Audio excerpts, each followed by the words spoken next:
গত 14 জানুয়ারি 2026 তারিখ মংজয়পাড়া বিওপি গোয়েন্দা তথ্যের ভিত্তিতে জানতে পারে বিওপির দায়িত্বপূর্ণ গাছবুনিয়া সীমান্ত এলাকা দিয়ে একটি সশস্ত্র চোরাকারবারি দল ইয়াবার একটি চালান মায়ানমার হতে বাংলাদেশে নিয়ে আসবে।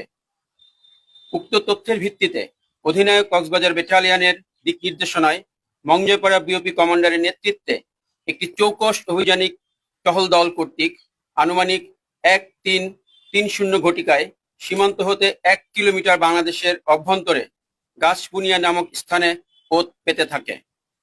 পরবর্তীতে 1350 ঘটিকায় 7 থেকে 8 জনের সশস্ত্র একটি চোরাকারবারি দল বিজিবির উপস্থিতি টের পেয়ে টহল দলের উপর হামলা করার চেষ্টা করে।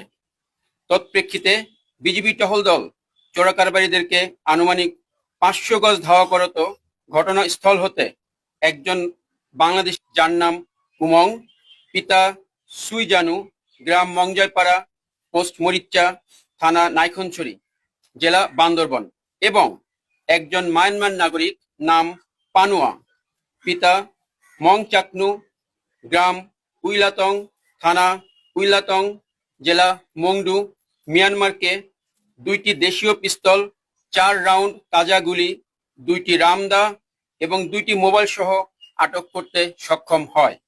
বর্ডার গার্ড বাংলাদেশ শুধু সীমান্ত পাহারাতেই নয়, বরং মাদক ও চোরাচালান প্রতিরোধ এবং অবৈধ অস্ত্র উদ্ধারেও সমানভাবে প্রতিশ্রুতিবদ্ধ। আসন্ন ত্রয়োদশ জাতীয় সংসদ নির্বাচনকে কেন্দ্র করে যে কোনো ধরনের অবৈধ অস্ত্রের ব্যবহার প্রতিরোধ এবং উদ্ধার কার্যক্রমে কক্সবাজার ব্যাটালিয়ন দৃঢ়তার সাথে দায়িত্ব পালন করে যাবে। ভবিষ্যতেও এই ধরনের অভিযান অব্যাহত থাকবে ইনশাআল্লাহ।